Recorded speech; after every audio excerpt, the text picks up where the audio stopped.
tous. On va, Bezrat Hashem, aujourd'hui étudier les propos de Rabbeinu Bechaye ainsi que les propos du Rambam, Bezrat Hashem, sur l'importance, dans Rabbeinu Bechaye, sur l'importance des Me'abrachot, de la Kavana. C'est parti. On va faire ça dans le texte, Bezrat Hashem, si vous le voulez bien. Vous le voulez bien, on va y arriver. Umi sheochel ve'eno mevarech al mezono. Celui qui consomme et qui ne fait pas la bracha sur l'aliment, sur les aliments. Arezes shocheach et Hashem hu. On peut le considérer comme celui qui oublie Akadosh Baruch Hu chas v'shalom. Chez Nehemar, comme il est dit dans le pasuk, ve'achalta ve'savata uverachta. Le pasuk nous dit, quand tu mangeras, tu seras rassasié, uverachta, tu béniras Akadosh Baruch Hu. Ve'samirle, tout de suite après, il y a un autre pasuk qui vient et qui nous dit, Ishamer lecha, garde-toi, pen tishkach et Hashem elokecha, de peur que tu oublies l'Éternel ton Dieu.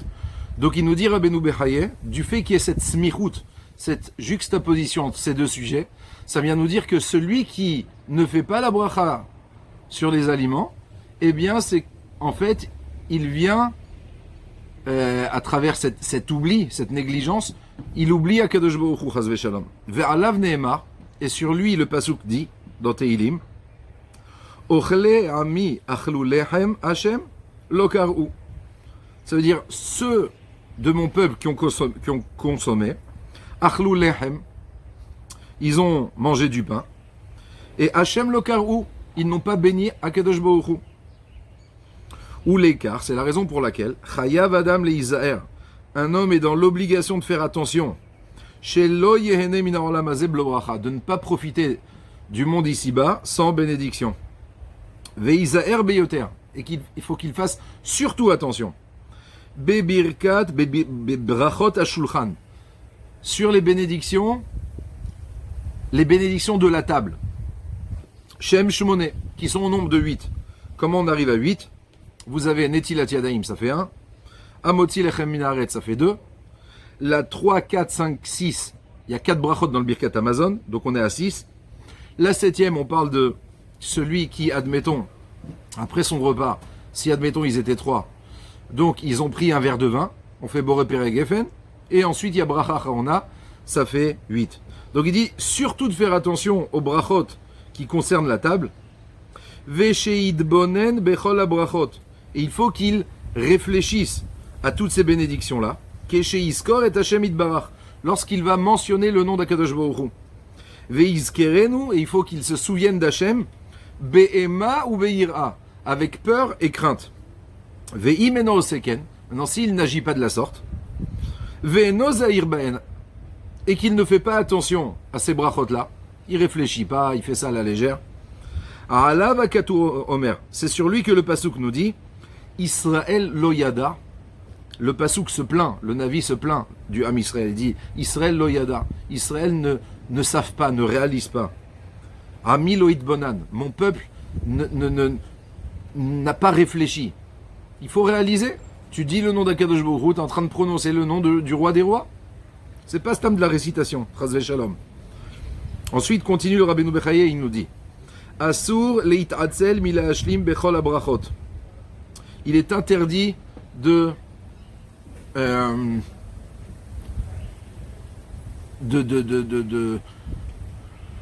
se laisser aller, on va dire, en fait, leit'atzel c'est de la paresse, de se laisser aller et de ne pas compléter les brachot. Vetzair sheizaer shelo yekelu be'enav. Il dit aussi, à part cela, il faut qu'il fasse attention chez loyekalu be'enav, que les brachot ne soient pas légères à tes yeux.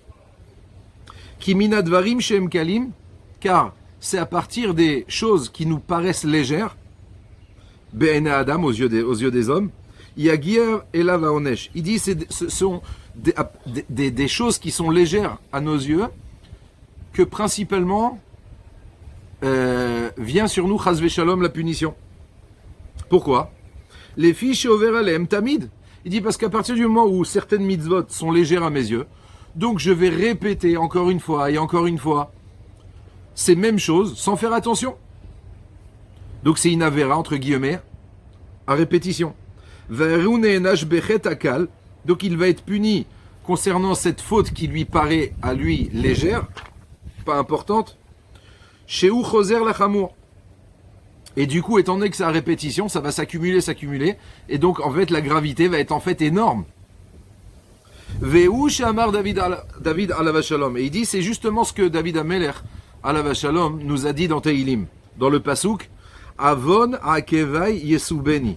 Qu'est-ce que ça veut dire Avon akevai? Les fautes de mon akev, de mon talon. Il dit, Avon shedashti be'akevai. Les fautes que j'ai foulées de mes pieds, de mon talon. Ça veut dire que je prenais à la légère.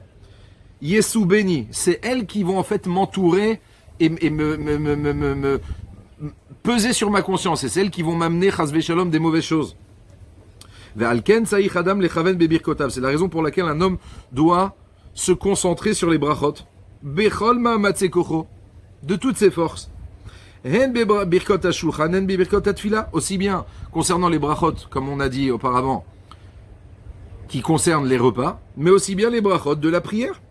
Qui aime ben kulam mea brachot, car ensemble elles forment les fameuses mea brachot.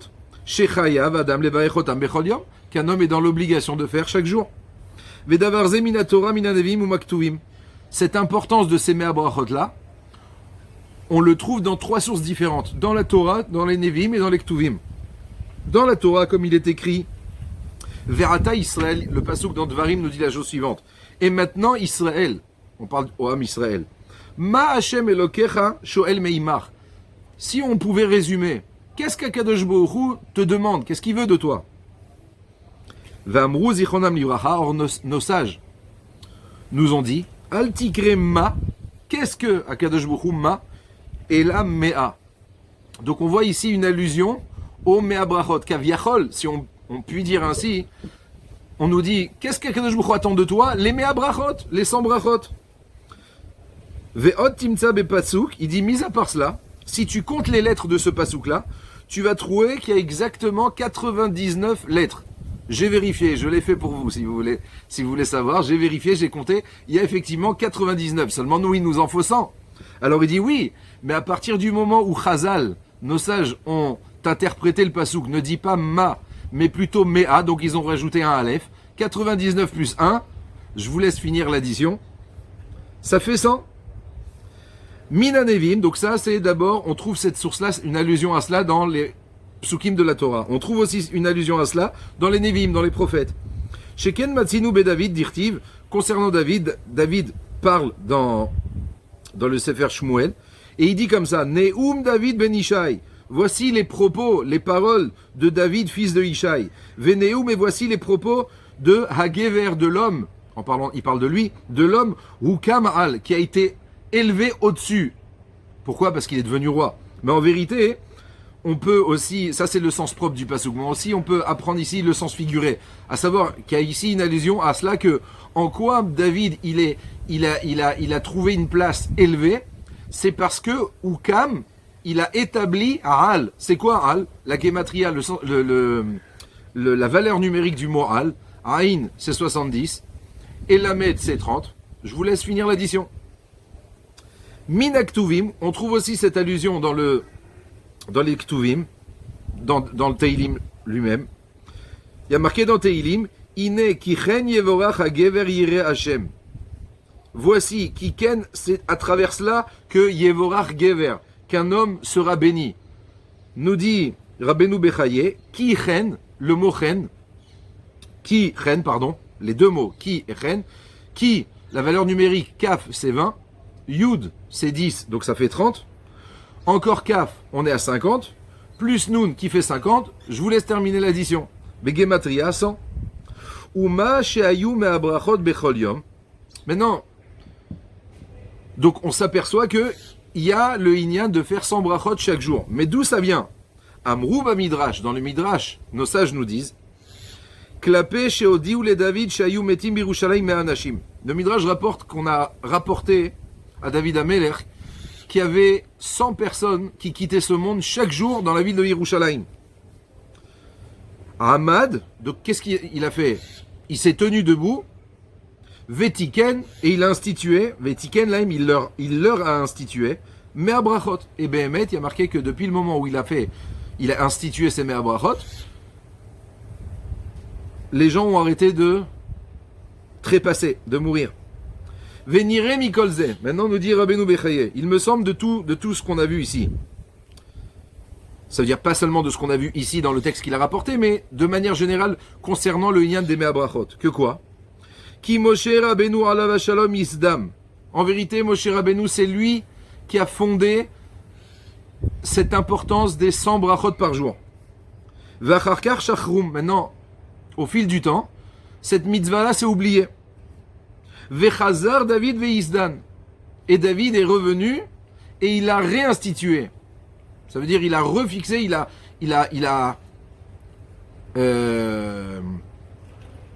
comment dire ça? Il a diffusé, on va dire, l'information de l'importance des 100 brachot. Ve'achar zmano shel David. Maintenant, après l'époque de David, une fois de plus, cette mitzvah a été oubliée du peuple. Shachechum. Et une fois de plus, les sages du Talmud sont venus et les ont refondés, c'est-à-dire les ont réinstitués. Ils ont rediffusé l'importance de ces Mea Brachot. Je vais m'arrêter là dans Rabbeinu Bechaye parce qu'après, les propos qu'il tient me dépassent un petit peu de la Kabbalah, etc. Donc, je vous laisse le travail pour vous. Je compte, je vous fais confiance. Ensuite, on va, Bezrat Hashem, étudier ensemble le Rambam. Le Rambam, dans son Sefer HaMitzvot, le livre où il recense là-bas les 613 mitzvot, il commence son livre par la chose suivante. Il nous dit comme ça le Rambam. Ashoresh Harishon, la première racine, la première base. She'en ra'ui limnot bichlal haze ha-mitzvot shem miderabanan. Il dit tout d'abord, faut que je commence par une introduction. À savoir, mon livre, le travail de mon livre, c'est quoi? C'est de recenser les mitzvot minatora, tous les commandements. Alors il dit tout d'abord, petite introduction. Bien entendu que dans ces 613 mitzvot, on ne va pas recenser les mitzvot qui sont miderabanan. Pourquoi? Nous dit le Rambam, sache, Kiza Inyan, il te dit, ce que je suis en train de te dire maintenant, l'introduction que je vais commencer à te faire maintenant, en vérité, c'était même pas la peine que je me donne la peine de t'expliquer cela, de faire cette introduction. Pourquoi? Il dit parce que tout simplement, Talmud, après que il est rapporté dans le Talmud, que quoi? Que Shesh Meot ou Shlosh Esre mitzvot, 613 mitzvot, Ne'emrulo le Moshe Besinaï, ont été transmises, données à Moshe au Har Sinaï, lors de Matan Torah. Donc il dit, d'après cette Gemara-là, il dit, en vérité, j'aurais même pas dû me donner la peine de t'expliquer, parce qu'en vérité, le Rambam va continuer et développer, éprouver, pour bien nous dire que les mitzvot des Rabbanan ne rentrent pas dans le compte des 613. Il dit en vérité, à partir du moment même où la Gemara a dit noir sur blanc que 613 mitzvot ont été transmises, dites à Moshe Rabbeinu au Har Sinaï, il dit Echnomar, comment pouvons-nous dire chez Umide Rabbanan, chez Umichlala Minyan, comment pouvons-nous dire que, comment peut nous effleurer l'esprit le fait que, eh bien, les commandements qui ont été institués plus tard dans le temps, Midera Banan, eh bien, qu'elles rentrent dans ce recensement-là. Il dit, mais c'est pas possible. Allez, on est en train de parler de Matan Torah, et vous me parlez de 2000 ans après, où nos sages vont rajouter des mitzvot, vont instituer certaines protections pour nous protéger de la Avera. D'accord? Donc il dit, donc, tu penses bien que c'est pas au même moment. On parle des mitzvot qui ont été transmis, c'est les mitzvot qui sont inscrites dans les Chamisha Chumshe Torah. Pas ce qui va être rajouté plus tard. Bon, alors pourquoi, si le Rambam nous dit, écoute, c'est l'évidence même, c'était même pas la peine que je précise là, alors pourquoi il l'a tout de même fait? Nous dit le Rambam, Aval et Irun ou Alav. Pourquoi j'ai quand même préféré t'en parler? Mipne chez Taoubo Rabim. Parce qu'il y a beaucoup de gens qui justement ont fait cette erreur-là. Beaucoup de gens qui sont tombés dans le panneau. Beaucoup de rabbanim. Oumanou, et d'ailleurs eux-mêmes ont recensé dans les 613 mitzvot, Ner Hanouka, Mikra Megillah, Bichlal mitzvot assez. Ils ont inclus par exemple l'allumage des Nerot à Hanouka, Bezrat Hashem, c'est pour bientôt, pour nous. Ou bien encore la lecture de la Megillah à Purim. Vechen me abrachot, ou bien même le fait qu'on ait une mitzvah de faire chaque jour, de réciter chaque jour sans brachot. Venichum avelim, aussi la mitzvah d'aller consoler les endeuillés. Ou bikur cholim, d'aller visiter les malades. Vekvurat metim, on a la mitzvah de s'occuper d'enterrer les morts. Vehalbashat arumim, on a aussi la mitzvah de revêtir les gens qui sont nus, les gens pauvres. Vechashuv tkufot, aussi le fait qu'on a une mitzvah aussi de faire le calcul du renouvellement de la lune pour savoir quand est-ce que commencent les mois, etc. Veshmona asarium ligmor baem et hallel, ou bien par exemple les 18 jours dans l'année où on lit le hallel. Donc tout simplement le Rambam nous dit, le résumé c'est que le Rambam nous dit que toutes les institutions des Chachamim, bien entendu, ne sont pas incluses dans les 613 mitzvot qui ont été donnés à Moshe Rabbeinu au Har Sinaï. Maintenant, je vais juste vous faire une parenthèse. Bien entendu que on sait que Akadosh Baruch Hu a tout transmis à Moshe Rabbeinu. Je m'explique. Il lui a pas. Ça veut dire que tous les chidushim, toutes les nouveautés, toutes les institutions, toutes les protections des sages, jusqu'à la fin des temps, tout a été dévoilé. Attention, écoutez bien ce que je vous dis. Tout a été dévoilé à Moshe Rabbeinu. Mais Moshe Rabbeinu, on lui a seulement dit de nous transmettre les 613 commandements de la Torah. C'est-à-dire que Moshe Rabbeinu, Béhémet, il avait toute la panoplie. Tous les chidushim, tout ce que vous allez trouver dans la Gemara, tout ce que admettons, les décisionnaires actuellement, admettons, vont trancher concernant, je sais moi, la cachérisation d'un micro-ondes ou une plaque à induction. Ah, mais à l'époque de Moshe Rabbeinu, ça n'existe pas, effectivement. Mais Moshe Rabbeinu, on va tout lui transmettre. Mais Hachem va lui donner toute la Torah de A jusqu'à Z, même tous les chidushim, comme ça nous dit la Gemara, même tous les chidushim que n'importe quel élève, n'importe quel Talmid Chacham va innover au fil des temps, tout va lui être transmis. Mais ce bagage-là, Akadosh Baruch Hu ne va pas lui demander de transmettre. Vous pensez bien qu'il ne va pas expliquer au Ham Israël comment on cachérise un micro-ondes. D'accord ? C'est superflu. Donc, les seules choses que Moshe Rabbeinu a reçues pour transmettre au Ham Israël, ce sont les 613 mitzvot. Donc même si Moshe Rabbeinu sait très bien que plus tard dans le temps, nos Chachamim vont instituer l'interdiction de Mouktsé Shabbat, que les Chachamim vont demander, admettons, je sais moi, de lire la Megillah à Purim, vont instituer de diffuser le miracle des Hashmonaïm à Hanouka. Oui, Moshe Rabbeinu le sait, mais ne l'a pas du tout transmis. Ce qu'il a transmis, c'est uniquement les 613 commandements qui sont rapportés dans le Chumash. C'est pour ça que nous dit le Rambam, c'était même pas la peine, mais bon, je me dois quand même de le préciser, car il y a pas mal de rabbanim qui ont fait l'erreur et qui ont compté ces mitzvot-là, les ont inclus dans le recensement des 613 mitzvot. Sur ce, j'espère que j'ai été clair. Ce fut pour moi en tout cas un plaisir, j'espère qu'il a été partagé. Bonne continuation, bon limoud, Baruch Adonai Le'olam, Amen ve Amen.